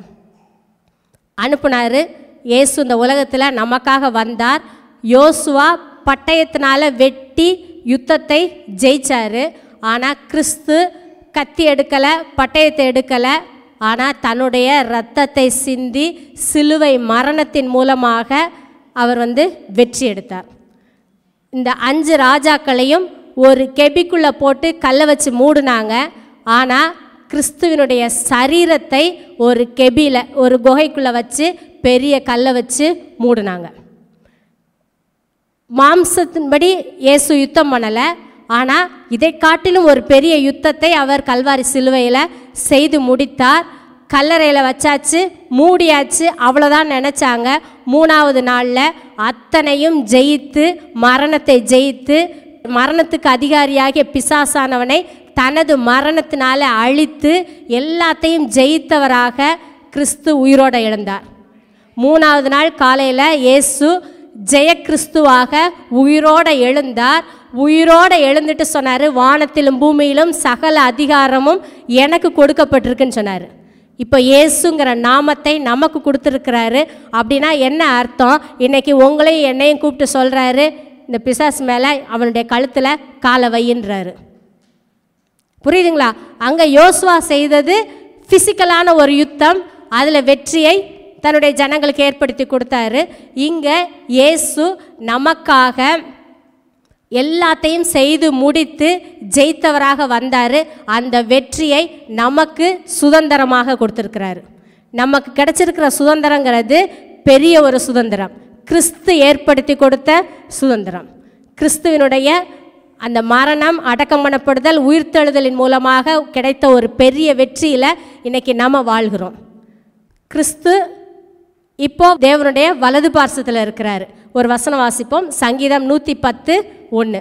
கர்த்தர் என் ஆண்டவரை நோக்கி, நான் உம்முடைய சத்துருக்களை உமக்கு பாதபடியாக்கி போடும் வரைக்கும் நீர் என்னுடைய வலது பார்சத்தில் உட்காரும் என்றார். இங்கே தீர்க்க தரிசனமாக தாவீது சொல்கிறாரு, கர்த்தர் ஆண்டவரை நோக்கி, அதாவது பிதாவாகிய தேவன் இயேசுவை நோக்கி சொல்கிறாரு, நான் உம்முடைய சத்துருக்களை உமக்கு பாதபடியாக்கி போடு வரைக்கும். பாதபடியாக்கி போடுறதுனா உன் காலுக்கு கீழே கொண்டு வரும் வரைக்கும் என்னுடைய வலது பார்சத்தில் உட்காரும். இன்றைக்கி கிறிஸ்து தேவனுடைய, பிதாவாகிய தேவனுடைய வலது பார்சத்தில் உட்கார்ந்துருக்கிறாரு. அவர் மட்டும் உட்காரலை, நம்மையும் உயிரோட எழுப்பி உன்னதங்களில் கொண்டு போய் அவரோடே கூட தேவனுடைய வலது பார்சத்தில் உட்கார வைத்திருக்கிறார். வேதம் நமக்கு அதை தான் சொல்லியிருக்கு. நம்மை கர்த்தர் அங்கே உட்கார வைத்திருக்கிறார். அப்போ கிறிஸ்துவனுடைய காலுக்கு கீழே எது எதெல்லாம் இருக்குதோ அதெல்லாம் நம்முடைய கால்களுக்கு கீழே தான் இருக்குது. அப்படி தானே? அது எல்லாத்தையும் அவர் ஜெயித்தார். எதெல்லாம் அவர் ஜெயித்தாரோ, எதெல்லாம் கிறிஸ்துவுக்கு கீழே இருக்குதோ அது எல்லாம் இன்றைக்கி நம்முடைய கால்களுக்கு கீழே இருக்குது. நம்ம என்ன செய்யணும்னா, கிறிஸ்து இதையெல்லாம் ஜெயித்தார் என்பதை, அவர் என்ன செய்து முடித்தாரோ, சிலுவையில் என்ன காரியத்தை செய்து முடித்தாரோ அந்த முற்று பெற்ற காரியத்தை விசுவாசித்து அவருக்குள்ளே இளைப்பாறுதலோடு உட்காரும்போது அது எல்லாமே நம்முடைய கால்களுக்கு கீழே வரும். ஐயோ நான் என்ன செய்வேன், நான் எப்படி செய்வேன், என்ன செய்வேன்னு சொல்லி நாம் பதறினோன்னா அது நம்முடைய கால்களுக்கு கீழே இருக்காது. அவர் கீழ்ப்படுத்தியிருந்தால் கூட நம்ம அதை அனுபவிக்க முடியாது, நம்முடைய லைஃப்பில் அதை சுதந்திரிக்க முடியாது. ரோமர் 16:20 பவுல் இப்படி சொல்கிறாரு, சமாதானத்தின் தேவன் சீக்கிரமாய் சாத்தானை உங்கள் கால்களின் கீழே நசுக்கி போடுவார். சமாதானத்தின் தேவன் சீக்கிரமாய் சாத்தானை உங்கள் கால்களின் கீழே நசுக்கி போடுவார். இப்போது சாத்தான் தோற்று போனவன், அவனுக்கு எந்த இதுவுமே கிடையாது. நம்ம எதிர்க்கிறதுக்கு அவனுக்கு எந்த வல்லமையும் கிடையாது. அவன் என்ன செய்கிறான்னா, சில காரியங்களை கொடுத்து நம்மை ஏமாற்றி வஞ்சித்து நம்முடைய சுதந்திரத்தை கெடுக்க பார்க்குறான். தன்னுடைய ஜனங்கள் நான் வைத்திருக்கிற சுதந்திரத்தை, நான் சொல்லியிருக்கிற, நான் என்னென்ன வாக்குத்தத்தங்களை கொடுத்துருக்கிறனோ அது எல்லாத்தையும் என்னுடைய ஜனங்கள் சுதந்திரிக்கணும், அனுபவிக்கணுங்கிறது தான் தேவனுடைய விருப்பம். ஆனால் பிசாசுடைய விருப்பம் என்னென்னா, நான் எதையுமே சுதந்திரிக்கக்கூடாது, நம்ம எதையுமே அனுபவிக்கக்கூடாது. அவர் ஏற்படுத்தி கொடுத்துருக்கிற செழிப்பு, சுகம், ஆசீர்வாதம், நல்வாழ்வு, தீர்க்காயுசு இதை எதையுமே எந்த விசுவாசியும் அனுபவிக்கக்கூடாதுன்னு அவன் நினைக்கிறான். அதனால தான் என்ன செய்கிறான், நாம் சுதந்திரிக்கக்கூடாதபடி பல பிரச்சனைகள், தடைகள், சோர்வுகளை நம்முடைய வாழ்க்கையில் கொண்டு வரான். வியாதியாக இருக்கலாம், கடன் பிரச்சனையாக இருக்கலாம், அல்லது குடும்பத்தில் சமாதானம் இல்லாத சூழ்நிலையாக இருக்கலாம், பக்கத்து வீடு பிரச்சனை, அடுத்த வீடு பிரச்சனை, கோர்ட்டு கேஸு, ஏதோ ஒரு சில காரியங்களை கொண்டு வந்து சுதந்திரிக்கிறதுலேருந்து நம்முடைய கவனத்தை திருப்பி அந்த காரியங்களே நம்ம கவனம் செலுத்தி நம்ம போராடிக்கிட்டே இருக்கணுன்றதான் பிசாசுடைய விருப்பம். ஆனால் நாம் சுதந்திரிக்கும்படியாக அழைக்கப்பட்டிருக்கிறோம். வாக்குத்தத்தங்கள் எல்லாம் கிறிஸ்துவுக்குள் ஆம் என்றும் அவருக்குள் ஆமேன் என்று இருக்குது. நம்ம யாருக்குள்ளே இருக்கிறோம்? கிறிஸ்துவுக்குள்ளே இருக்கிறோம். அப்படின்னா எல்லா வாக்குத்தத்தங்களும் நமக்கு சொந்தமானது, நாம் சுதந்திரிக்க முடியும். சுதந்திரிக்கிறதுக்கு தீவிரம் காட்டணும், பலம் கொண்டு திட மனதாக இருக்கணும். எந்த காரியத்தில் பயம் இருக்குதோ அந்த காரியத்தை சுதந்திரிக்க முடியாது.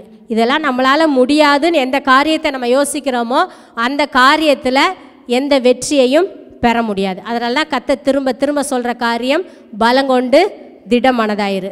அந்த பலன் வார்த்தையிலிருந்து நம்ம எடுக்கணும், ஆவியானவர் மூலமாக பலத்தை பெற்றுக்கொள்ளணும். கர்த்தர் நம்மை தன்னுடைய பிரசன்னத்தை கொடுத்து நடத்துவார். சத்துருவை கர்த்தர் நம்முடைய கால்களுக்கு கீழே தான் வச்சிருக்கிறாரு. ஆனால் நிறைய நேரத்தில் நம்ம ஏன் பயப்படுறோன்னா, அவன் பெரிய ஒரு தோற்றமாக நிற்கிற மாதிரி நம்ம நினைக்கிறோம். அப்படி ஒரு தோற்றத்தை, மாயமான தோற்றத்தை அவன் ஏற்படுத்துகிறான். ஏன்னா அவன் பொய்யன். அதை நம்ம நம்பி என்ன செய்கிறோம், அவன் பெரிய ஆள், அவன் இதை செஞ்சிருவான் அதை செஞ்சிருவான்னு சொல்லி நம்ம பயப்படுறோம். ஆனால் இந்த காரியத்தை மைண்டில் நம்ம நல்லா வைக்கணும். சத்துருடைய எல்லா கிரியைகளும், அவனுடைய எல்லா வஞ்சகங்கள், அவனுடைய எல்லா காரியமும் என்னுடைய கால்களுக்கு கீழே இருக்குது. இந்த உலகத்தில் எத்தனையோ பிரச்சனைகளை பிசாசு கொண்டு வரலாம். அது வியாதியாக இருக்கலாம், அல்லது பொருளாதார பிரச்சனையாக இருக்கலாம். என்ன காரியமாக இருந்தாலும் முதல்ல நம்முடைய மைண்டில் ஒரு பிக்சர் வரணும். என்னென்னா, அது என்னுடைய காலுக்கு கீழே தான் இப்போ இருக்குது. ஒருவேளை அது பெருசாக தெரியலாம், ஆனால் கர்த்தர் அதை என்னுடைய கால்களுக்கு கீழே தான் வச்சிருக்கிறாரு. இப்போது இயேசு கிறிஸ்து என்னை பார்த்து சொல்கிறாரு, உன் காலத்துக்கு அதில் வை. அதை கொஞ்சம் யோசிச்சு பாருங்கள். காலத்துக்கு வையின்னு ஏசப்பா எனக்கு சொல்கிறாங்கன்னு சொல்லி நினச்சோன்னா அந்த பிரச்சனை நமக்கு பெருசாக தெரியாது. எவ்வளோ பெரிய பிரச்சனை, ஒரு பெரிய மலையவே கொண்டு வந்து அவன் நிறுத்தினா கூட அது என் காலுக்கு கீழே இருக்குன்றத நான் முதல்ல திங்க் பண்ண தெரியணும். அதை நான் என்னுடைய மனதில் கொண்டு வர தெரியணும். அப்போ அந்த பிரச்சனை ஒன்றுமில்லாததாக மாறும். அந்த பிரச்சனை ஒன்றுமே கிடையாது. இப்போ யோசுவோட வாழ்க்கையில் பார்க்குறோம், 5 ராஜாக்கள் சேர்ந்து வந்தாங்க. சில நேரங்களில் நிறைய பிரச்சனை சேர்ந்து வரும். அப்படி தானே? வியாதி வரும், காசு போயிடும், அதனால் குடும்பத்தில் சமாதானம் இருக்காது. அந்நேரம் பார்த்து வேற எவனோ பிரச்சனை பண்ணுவான், வேலை பார்க்குற இடத்துல ஏதாவது பிரச்சனை வரும், ஏதாவது 4-5 சேர்ந்து வரும்போது பயந்துராதீங்க. கர்த்தர் அடுத்தடுத்து சூப்பர் நேச்சுரலான காரியங்களை செய்துகிட்டே இருக்க போகிறாரு. இந்த 5 ராஜாக்கள் வந்தப்போ அதை தான் கர்த்தர் செஞ்சார். அதே போல் கர்த்தர் நம்முடைய வாழ்க்கையில் செய்வார். இப்போ அதை யோசிக்கும்போது இன்னும் ஒரே ஒரு பிக்சரை வேதத்துலேருந்து காட்ட விரும்புகிறேன்.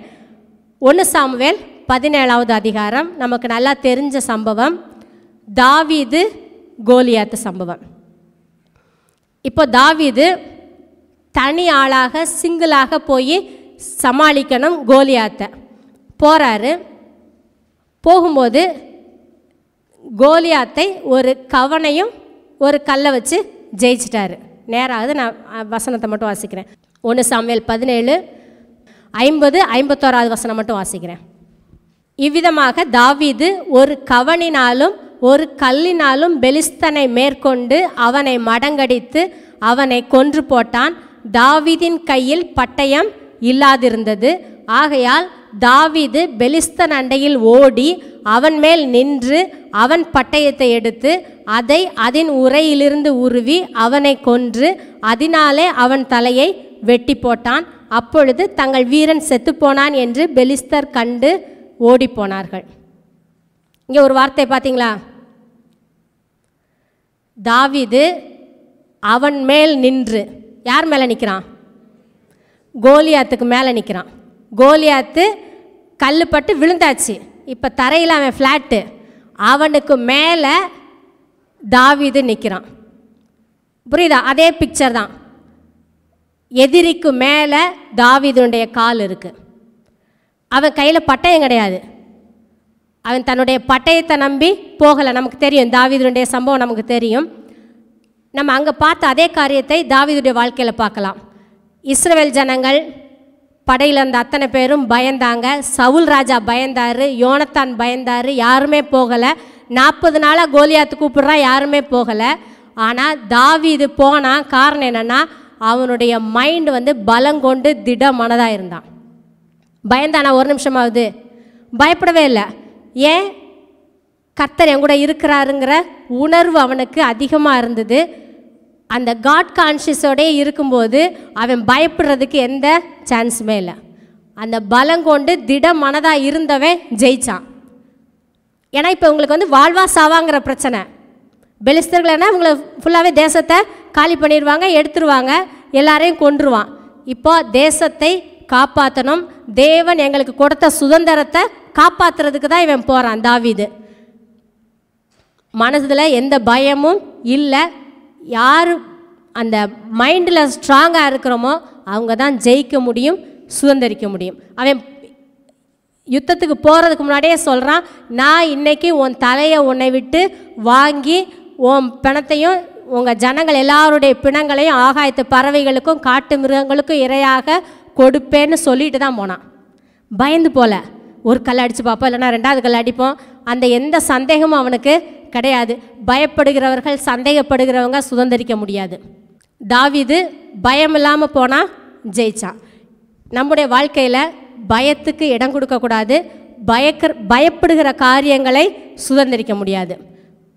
ஏதாவது நோய் வந்துருமோ நினச்சிங்கன்னா, பயந்தீங்கன்னா அந்த காரியத்தில் உங்களால் வெற்றியை சுதந்திரிக்க முடியாது. அதனால் எதை குறித்தோ என்ன செய்யக்கூடாது? பயப்படவே கூடாது. பயம் வர்ற மாதிரி இருந்தால் அதற்கான வாக்குத்தத்தங்களை மெடிடேட் பண்ணிக்கிட்டே இருங்க. வெறும் சொல்கிறது கிடையாது, சொல்லிக்கிட்டே இருங்க. எந்த காரியம் உங்களை பயப்படுத்துகிறதோ அது உங்கள் காலுக்கு கீழே கட்டாயமாக வரும். இன்றைக்கி ஒருவேளை அந்த காரியம் உங்களை பயப்படுத்துகிறதா இருக்கலாம். உங்களுடைய மெடிக்கல் ரிப்போர்ட் உங்களை பயப்படுத்துகிறதா இருக்கலாம். அது என் காலுக்கு கீழே இருக்குன்றதை இமேஜின் பண்ணி பாருங்கள். அது ஒன்றும் இல்லாமல் போகுன்றத யோசிங்க, அதையே சிந்திங்க. உங்கள் ஒருவேளை கடன் பிரச்சனையாக இருக்கலாம். அந்த கடன் எழுதின பாண்டு உங்கள் கையில் இருக்கலாம். அல்லது கோர்ட்டு கேஸு எந்த ரிப்போர்ட் உங்களுக்கு விரோதமாக இருக்குதோ அதை நீங்கள் லிட்ரலாக கூட காலுக்கு கீழே போட்டு மிதிங்க. உங்கள் வீட்டில் வச்சு செய்யுங்க. ஏன்னா அது உங்களை ஒரு விசுவாசத்தை நோக்கி கொண்டு போகும். கர்த்தர் இந்த பிரச்சனையை என் காலுக்கு கீழே தான் வச்சிருக்கிறாருன்ற உணர்வு இருக்கணும். காலுக்கு கீழே வருன்றதை காட்டிலும் இப்போவே இந்த பிரச்சனை என்னுடைய கால்களுக்கு கீழே தான் இருக்குது. சாத்தான் என்னுடைய கால்களுக்கு கீழே தான் இருக்கிறான். சாத்தான் என்னை எதுவும் செய்ய முடியாது. சங்கீதம் 47 வாசித்து முடிச்சிருவோம். சங்கீதம் 47 1-4 வசனம். சகல ஜனங்களே கை கொட்டி தேவனுக்கு முன்பாக கெம்பீர சத்தமாய் ஆர்ப்பரியுங்கள். உன்னதமானவராகிய கர்த்தர் பயங்கரமானவரும் பூமியின் மீதெங்கும் மகத்துவமான ராஜாவுமாய் இருக்கிறார். ஜனங்களை நமக்கு வசப்படுத்தி ஜாதிகளை நம்முடைய பாதங்களுக்கு கீழ்ப்படுத்துவார். தமக்கு பிரியமான யாக்கோபின் சிறப்பான தேசத்தை நமக்கு சுதந்திரமாக தெரிந்தளிப்பார். அதே காரியத்தை பார்க்குறோம், அப்படி தானே? 3வது வசனம் என்ன சொல்லுது? ஜனங்களை நமக்கு வசப்படுத்தி ஜாதிகளை நம்முடைய பாதங்களுக்கு கீழ்ப்படுத்துவார். நமக்கு எதிராக இருக்கிற மக்களாக இருக்கலாம், அல்லது நம்ம சொல்கிறத கேட்காத நம்முடைய கண்ட்ரோலில் இருக்கிறவங்களே ஒருவேளை கீழ்ப்படியாமல் இருக்கலாம். எப்படிப்பட்ட மக்களாக இருந்தாலும் கர்த்தர் அவர்களை நம்முடைய கண்ட்ரோலுக்கு கீழே கொண்டு வருவார், பாதங்களுக்கு கீழ்ப்படுத்துவார். காரணம் என்னென்னா, அதுக்கு முதல் வசனம் சொல்லுது, கர்த்தர் பயங்கரமானவர். உன்னதமானவராகிய கர்த்தர் பயங்கரமானவரும் பூமியின் மீதெங்கும் மகத்துவமான ராஜாவுமாயிருக்கிறார். 4வது வசனம், தமக்கு பிரியமான யாக்கோபின் சிறப்பான தேசத்தை நமக்கு சுதந்திரமாக தெரிந்தளிப்பார். ஜனங்களை கீழ்ப்படுத்துவார், நம்முடைய சுதந்திரத்தை நமக்கு கொடுப்பார். ஓகேயா? கர்த்தர் நம்முடைய பிரச்சனைகளை நம்முடைய பாதங்களுக்கு கீழே தான் வச்சிருக்கிறாரு. அவருடைய பார்வையில் அது கீழே தான் இருக்குது. அதே பார்வையில் நாமும் பார்க்க ஆரம்பிப்போம். பார்த்து முதல் வசனம் சொல்லுது, கை கொட்டி தேவனை துதிங்கள் ஆர்ப்பரியுங்கள் சொல்லுது. பிரச்சனை என்னவாக இருந்தாலும் கர்த்தரை துதிப்போம். அப்போ அந்த பிரச்சனை நம்முடைய பாதங்களுக்கு கீழே தான் இருக்கும். கொஞ்ச நாள் அந்த பிரச்சனையே இல்லாமல் போயிடும். அதை மிதித்து அதை தூள் தூளாக்கி போட்டுருவோம். ஒரே ஒரு காரியத்தை மட்டும் சொல்லி முடிக்கிறேன். சுதந்திரிக்கிறோம். அடுத்து யோசுவாவுடைய இன்னொரு காரியம், பங்கிடுவாய். இப்போ நம்ம விசுவாசிக்கணும். எல்லா காரியங்களுமே நம்முடைய சொந்த லைஃபுக்காக மட்டுமே செய்கிறது அவ்வளோ பெரிய காரியம் கிடையாது. தேவனிடத்திலிருந்து பெரிய ஆசீர்வாதங்களை நன்மைகளை நாம் சுதந்திரிக்கணும். அதை அடுத்தவங்களுக்கு பகிர்ந்து கொடுக்கணும். அதுதான் நம்முடைய வாழ்க்கையினுடைய மேன்மையாக இருக்கும். அப்போ தான் நம்முடைய வாழ்க்கையில் தேவனுடைய ராஜ்யம் மகிமைப்படும். ராஜ்யத்தில் நமக்கு ஏதோ ஒரு பங்கு இருக்கும். யோசுவா எல்லா ஜனங்களுக்கும் அதை ஷேர் பண்ணி கொடுத்தாரு. நம்முடைய வாழ்க்கையில் கர்த்தர் தருகிற ஆசீர்வாதங்களை ஷேர் பண்ணி கொடுப்போம். ஜார்ஜ் முல்லரை பற்றி நான் இதில் ஸ்கிட்டில் பார்த்தீங்க. அவர் வாழ்க்கையில் 10,000 அனாதை குழந்தைகளுக்கு மேலே அதிகமான பிள்ளைகளை வளர்த்து ஆளாக்கி அவங்கள நல்ல வழியில் நல்ல இடத்துல வச்சுருக்கிறாரு. அப்போ இது எல்லாத்துக்கும் காரணம் என்னென்னா, ஒரு மனிதனுடைய விசுவாசம். கொஞ்சம் யோசிச்சு பாருங்களேன். 2 வாரமாக அதை படிச்சுட்டே இருந்தேன். இன்றைக்கி இன்னொரு புக்கில் நான் வாசித்தேன். அவரை ஒரு அனாதை பிள்ளையை பார்த்தேன், எனக்கு அதனால் ஒரு தாக்கம் வந்துருச்சு, ஐயோ அவ்வளோ வேதனைப்படுறாங்களே அப்படின்னு சொல்லி அந்த பிள்ளைங்க மேலே இருந்த பாசத்தினால அவர் அதை வளர்க்க ஆரம்பிக்கலை. அவருடைய உள்ளத்தில் ஒரு எண்ணத்தை கர்த்தர் கொடுத்தார். என்னன்னா, அவருடைய தேவையை கர்த்தர் சந்தித்தார். அப்பா உதவி செய்யாட்டா கூட என்னுடைய தேவையை சந்திக்கிற ஒரு தேவன் இருக்கிறாரு. அப்போ அவர் எவ்வளவு பெரியவருங்கிறத இந்த உலகத்துக்கு நான் காட்டணும். நான் மட்டும் நல்லா இருக்கிறதுனால அவ்வளவா உலகம் என்ன செய்யாது, தெரிஞ்சுக்காது. என்னுடைய தேவன் பெரியவர். தன்னுடைய ஜனங்களை பாதுகாப்பதில் போஷிக்கிறதுல அவர் எவ்வளவு உண்மையுள்ளவர்ங்கிறத இந்த உலகத்துக்கு நான் காட்டணுங்கிற வாஞ்சை அவருக்குள்ளே வந்தது. அந்த வாஞ்சையினால தான் குழந்தைகளை எடுத்து வளர்க்க ஆரம்பித்தார். ஆனால் அவர் தேவன்கிட்ட சொன்ன காரியம், ஆண்டவரே நான் பிள்ளைகளை வளர்ப்பேன். ஏன்னா நிறைய பிள்ளைங்க அனாதைகளாக இருக்கிறாங்க, ரோட்டில் அலையிறாங்க. நான் வளர்ப்பேன், ஆனால் எந்த ஒரு மனிதனிடத்திலும் நான் உதவி கேட்க மாட்டேன். பிள்ளைகளை வளர்க்குறேன், எனக்கு ஃபண்டு கொடுங்க, எனக்கு ஏதாவது நிதி கொடுங்கன்னு சொல்லி யார்கிட்டையும் நான் கேட்க மாட்டேன்னு சொன்னார். கடைசி வரைக்கும் எந்த மனிதனிடத்திலும் கேட்காமலே அவருக்கு உதவிகள் வந்தது. அதுதான் நன்மைகளை பகிர்ந்து கொடுக்குற லைஃப். நான் சுதந்திரிக்கிறேங்கிறது நல்லது, சுதந்திரிக்கணும். அந்த ஆசீர்வாதங்களை பகிர்ந்து கொடுக்கணும். பகிர்ந்து கொடுக்கும்போது நம்முடைய வாழ்க்கையில் இருக்கிற தேவன் யார் என்பதை இந்த உலகம் அறிந்து கொள்ளும். அவருடைய நாமம் மகிமைப்படும். அப்படிப்பட்ட வாழ்க்கை வாழ கர்த்தர் நம்மை அழைத்திருக்கிறார். அதற்கு உதவி செய்வாராக. ஆமென். நாம் அறிய வேண்டியது, வாழ வேண்டியது. முன்னாடி ஒரு எம்பித்தில் ஒரு செய்தி ஒன்று பேசியிருந்தேன்.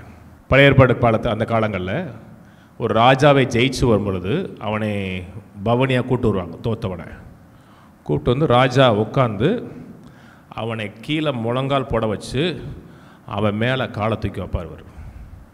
அதான் எனிமியை வந்து ஃபுட் ஸ்டூலாக மாற்றுவேன்னு சொன்னார் பார்த்தீங்களா, அவன் மேலே மாற்றுவார். இப்போது எது நம்ம கீழே இருக்கிறதோ நம்ம சிந்திக்க மாட்டோம். கூட்டும் போது கீழே பேப்பர் கிடந்துச்சு, குப்பை கிடந்துச்சு, முடி கிடந்துச்சு, இதெல்லாம் நீங்கள் இரவுலாம் சிந்திச்சுட்டு இருக்க மாட்டீங்க. எது ரொம்ப தரக்குறைவாக இருக்கிறதோ நம்ம சிந்திக்க மாட்டோம். எது விலையேறப்பட்டதாக இருக்கிறதோ அதை சிந்திப்போம். இருக்கிறதுலே தரக்குறைவானது வியாதி, பலவீனம், தரித்திரியம், இதெல்லாம் தரையில் கிடக்கிறது. இதை தூக்கி தலையில் வச்சிடக்கூடாது. விலையேறப்பட்டது கர்த்தருடைய வார்த்தை. அதை எதை சிந்திக்கிறோமோ அதோட மனதை ஆளுகை செலுத்த ஆரம்பிக்கும். இன்றைக்கி ஒரு எதிரி இருந்தான்னா காலத்துக்கு வச்சிடலாம், அது ரொம்ப ஈஸி. ஃபிசிக்கலாக செய்கிறது ரொம்ப ஈஸி.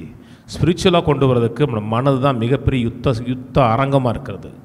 அங்கே எதை தூக்கி கீழே வைக்கிறோம், எதை தூக்கி தலையில் வைக்க போகிறோங்கிறது நம்ம பொறுத்த இருக்கிறது. பலன் கொண்டு திடமானதாக இருக்கிறோம். எதை சிந்திக்கிறோம்? சுகத்தை சிந்திக்கிறோம். சுகம் விலையேறப்பட்டது, நன்மை விலையேறப்பட்டது, ஆசீர்வாதம் விலையேறப்பட்டது, பாதுகாப்பு விலையேறப்பட்டது, தோல்விகள், அவமானங்கள் இதெல்லாம் சிந்திப்பதற்கு லாயக்கற்றது. அப்போ அல்பமான காரியங்களை சிந்திக்கவே மாட்டோம். அதை விலையேறப்பட்டது கர்த்தருடைய வார்த்தை. அதை சிந்திப்போம், அதை யோசிப்போம், அதை தியானித்தோம்னா அதை ஸ்ட்ராங் ஆகிட்டோம்னு அர்த்தம். அதில் ஸ்ட்ராங் ஆகிட்டோம்னா சிந்திக்கவே மாட்டோம். என்னை பொறுத்த ஒரு காரியம், நான் பணத்தை குறித்து சிந்திக்கிறதே கிடையாது. கர்த்தருடைய நோக்கங்களை சிந்திப்பேன். பணம் வந்துச்சுன்னா என்ன செய்யலான்னு சிந்திப்பேன். பணத்தையே இரவு மகளும் சிந்தித்தோம்னா கர்த்தரோட ஆசீர்வாதத்தை சிந்திக்கலை. தரித்திரத்தை சிந்திக்கிறது மட்டும் இல்லைங்க, பணத்தையும் சிந்திக்கக்கூடாதுங்க. பணமும் கீழே தான் கிடக்கணும். நோக்கத்தை தான் சிந்திக்கணும். நோக்கம் கர்த்தரோட ஆசீர்வாதம். ஆசீர்வாதம் விலையேறப்பட்டது.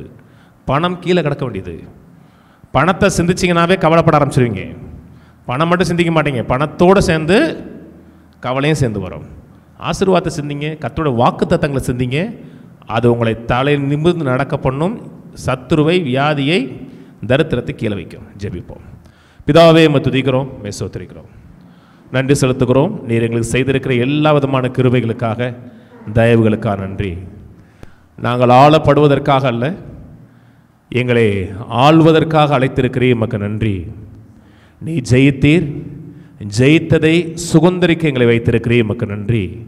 சகலத்தையும் செய்து முடித்தவர்களாய் எங்களுடைய சுதந்திரத்தில் நிற்கக்கூடிய திராணியை கொடுத்திருக்கிறதுக்காக உமக்கு நன்றி. எந்த சூழ்நிலையும் தோல்விகளையோ, அவமானங்களையோ, வியாதிகளையோ சிந்திக்காமல் அவைகளுக்கு நீ ஏற்படுத்தி வைத்திருக்கிற பராமரிப்பை சிந்திக்கக்கூடிய மக்களாக மாற்ற வேண்டுமா ஜெபிக்கிறோம். உடைய தயவு, உடைய கிருபை, உடைய அனுகூலம், உடைய ஆசீர்வாதம் வாழ்க்கையின் பங்காக இருக்கிறதுக்காக நன்றி. எங்கள் தலையின் மேலே இருக்கிற உன்னதமான ஆசீர்வாதங்களை சிந்திக்கிறோம். தேவனுடைய ஆசீர்வாதம் உடைய ஜனத்தின் மேலே இருப்பதாகன்னு சொல்லப்பட்டிருக்கிறதே. எங்கள் தலையின் மேலே இருக்கிற உன்னதமான தேவனுடைய வாக்குத்தத்தங்கள், ஆசீர்வாதங்கள், நோக்கங்கள், இவைகளை சிந்திக்கிறோம், இவைகளை யோசிக்கிறோம், இவைகளை தியானிக்கிறோம். கர்த்தாவே, தேவையில்லாத கலைகளை, பிற்போக்கான எண்ணங்களை எங்கள் இருதயமாய் தோட்டத்தில் விதைக்காத அளவுக்கு கவனமாக இருக்க, இரவும் பகலும் வசனத்தை சிந்தித்து வசனத்தை நீர்ப்பாய்ச்சி பாதுகாக்க உதவி செய்யறக்கா நன்றி. கேட்ட ஒவ்வொருவரையும் ஆசீர்வதிக்கிறோம். இது ஒரு சடங்காச்சாரமான போதனையாக எடுக்காமல் வாழ்க்கை என்று எடுத்து மனதை பத்திரப்படுத்தி மனதில் பலன் கொண்டு வார்த்தையை சிந்திக்க, தியானிக்க, அதை யோசிக்க, அதை பேச, அதை சுதந்தரித்து அநேகருக்கு முன் உதாரணமாக நிற்க எங்களுக்கு உதவி செய்யறக்கா நன்றி. கேட்ட ஒவ்வொருவரையும் ஆசீர்வதிக்கிறோம். இந்த ஊழியத்தில் இருக்க ஒவ்வொரு மக்களையும் ஆசீர்வதிக்கிறோம். இந்த ஊழியத்தை நேசிக்கிற மக்களை ஆசீர்வதிக்கிறோம். இந்த ஊழியத்தில் இணைந்திருக்கிற ஒவ்வொரு குடும்பங்களும் ஆசீர்வதிக்கப்படட்டும், நாம் மயப்படட்டும், அவர்கள் நிமிர்ந்து நிற்கட்டும். எல்லா பிரச்சனைகளும், போராட்டங்களும் அவர்கள் கால்களுக்கு மடிந்து செயலிழந்து போகட்டும். கர்த்தர் இவர்கள் மூலமாக நம்முடைய நாமத்தை மையப்படுத்துவீராக. கனமும் மகிமையும் துதி உமக்கு உண்டாகட்டும். இயேசு கிறிஸ்துவின் நாமத்தில் பிதாவே, ஆமென். இந்த கர்த்தராகிய இயேசு கிறிஸ்துவின் கிருபையும், பிதாவாகிய தேவனுடைய அன்பும், பரிசுத்தாவின் ஐக்கியமும் நம் அனைவரோட கூட இன்றைக்கும் என்றைக்கும் கிறிஸ்துவின் வருகை மட்டும் இருப்பதாக. ஆமென். கர்த்தரோட ஆசீர்வதித்து எல்லா தீமைகளுக்கு விலக்கி காக்க கடவர். கர்த்தர் தம்முடைய தயவுள்ள முகத்தை உங்களுக்கு பிரகாசிக்க பண்ணி உங்களுக்கு கிருபையா இருக்க கடவர்.